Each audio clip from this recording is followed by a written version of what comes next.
Once upon a time there was a mother pig and her 3 piglets. 3 brothers are the same height. Round, pink, with the same funny tails. All summer the pigs played in the green grass, basked in the sun, basked in the puddles. But then autumn came.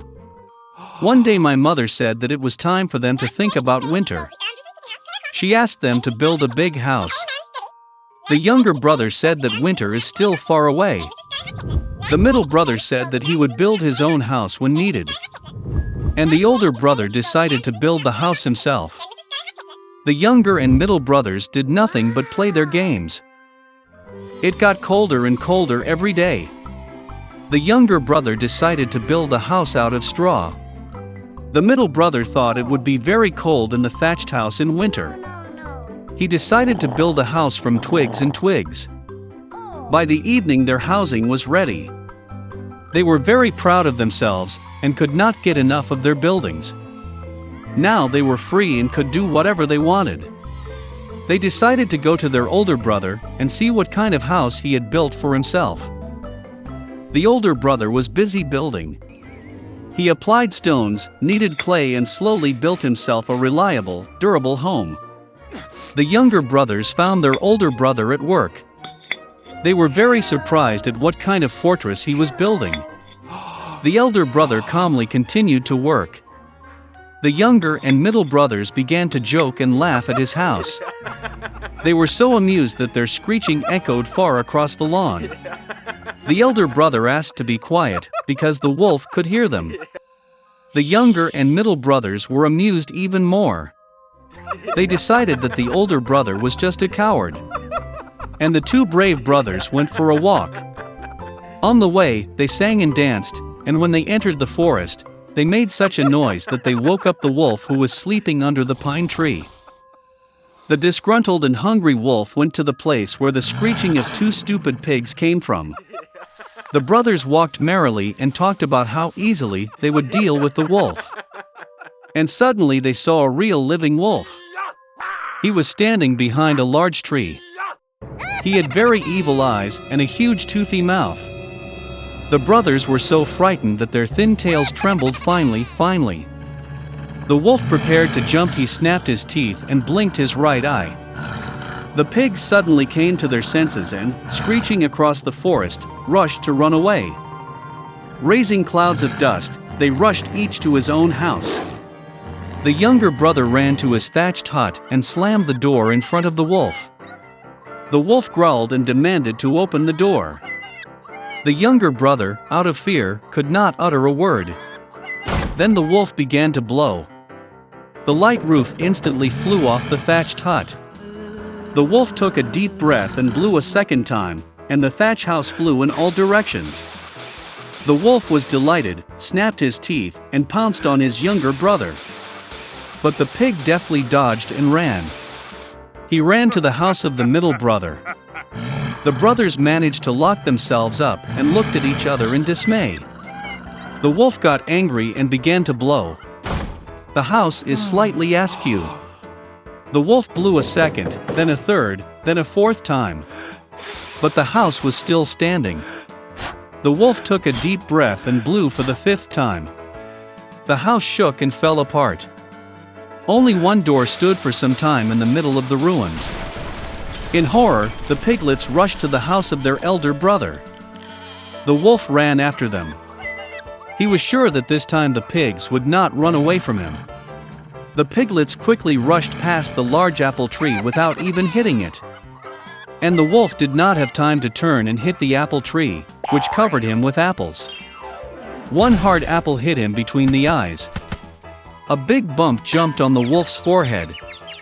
At this time, the younger and middle brothers managed to run into the house of the older brother and bolt the door. The wolf ran to the door, growled and demanded to open the door. The younger brothers were very scared and could not say anything in return. And the elder brother knew that he and his brothers had nothing to fear in a solid stone house. Then the wolf sucked in more air and blew as soon as he could. But no matter how much it blew, not a single stone moved. And then he looked up and noticed a large, wide chimney on the roof. He carefully climbed onto the roof and began to go down the pipe. The pigs heard a rustle. The elder brother immediately guessed what was the matter. He quickly rushed to the cauldron in which water was boiling and tore off the lid. The wolf went down the pipe and fell straight into the cauldron. His eyes widened to his forehead. The scalded wolf flew out with a wild roar and rushed into the forest. And the three little pigs looked after him and were glad that they had so cleverly taught the evil robber a lesson. From that time on, the brothers and their mother began to live together under one roof. The queen lived in a beautiful castle. She had a daughter whom she dreamed of. The child had black hair and snow-white skin.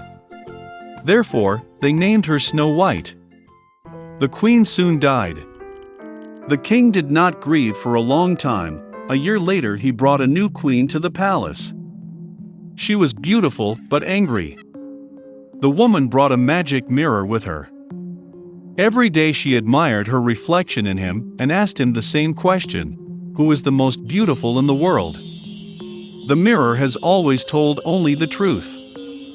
Therefore, it honestly praised the beauty of the queen, and the woman beamed with happiness. Snow White grew, and every year her beauty blossomed brighter. And now, once again, speaking to the mirror, the queen heard in response that now she is not the most beautiful in the world, but Snow White. The queen was not going to endure this in her own palace. She ordered her faithful servant to lead the princess into an impenetrable thicket and kill. But the servant could not, even for the sake of the queen, kill the sweet girl. He brought the princess into a dark forest and let her go. And he himself returned to the castle and told the queen that he had followed her order. For a long time, the princess wandered through the forest. Along the way she was helped by all kinds of forest inhabitants. Snow White was very kind to them, and therefore they became strong friends. In the evening, the princess accidentally stumbled upon a small house. She went into it and saw that there was no one in the house. The table was set for 7 people, and there were 7 cots in the bedroom. And everything in this house was very small. Therefore, Snow White realized that 7 little people live here. After a long and difficult journey, she lay down on one of the beds and fell fast asleep. The 7 dwarfs returned home late at night. They were greatly surprised by the appearance of an unexpected guest. Sleeping Snow White was so charming that the dwarves decided to let her sleep, and did not wake her. Morning has come. Snow White woke up, saw the 7 dwarfs, and was scared. But they were affectionate with her, and the girl told about her misfortune. They immediately liked Snow White, and the dwarfs invited her to stay with them. Moreover, she agreed to take care of the house, cooking, washing and cleaning. Every morning the gnomes went to the mountains to mine gold and precious stones and returned late at night. Leaving for work, they warned Snow White to be afraid of the evil stepmother and not open the door to strangers. At this time, the queen, as usual, went to the secret room to talk to the magic mirror. But the mirror suddenly said that she was not the most beautiful in the world, but Snow White. That the princess is still alive and lives with the gnomes in the house.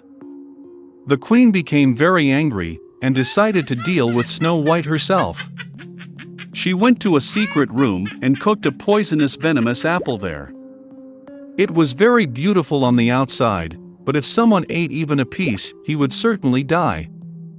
When the apple was ready, the queen changed into an old merchant and came to the house of the dwarfs. Seeing the sweet old woman, Snow White felt sorry for her. She did not suspect anything and left the house. The old woman treated the girl to a ripe apple and said that if she eats this apple, she will remain young and beautiful forever.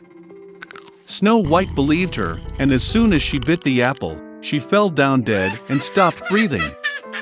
The contented queen went to the palace. In the evening, the dwarves returned from work and saw Snow White lying on the ground. She was not breathing. They sobbed so loudly and lamented that their cry was heard by the handsome prince, who was hunting in the forest nearby. It became interesting to him what kind of howl arose that scared away all the animals. And when the prince found the house of the dwarfs, he saw Snow White. She was so beautiful that the young prince immediately fell in love with her. He persuaded the dwarves to take her with him to the castle, because there he has doctors who can cure Snow White. The dwarfs allowed it. Then the prince ordered his servants to carry the princess on their shoulders. And when they were carrying her, it happened that the servants stumbled over some bush, and from the concussion a piece of a poisonous apple fell out of Snow White's mouth, and she woke up. Seeing the young prince, the girl also fell in love with him, and agreed to marry him. They also invited their wicked stepmother to the wedding. Out of anger that Snow White is still alive, and that now a long and happy life awaits her, the queen broke the magic mirror and never looked at it again.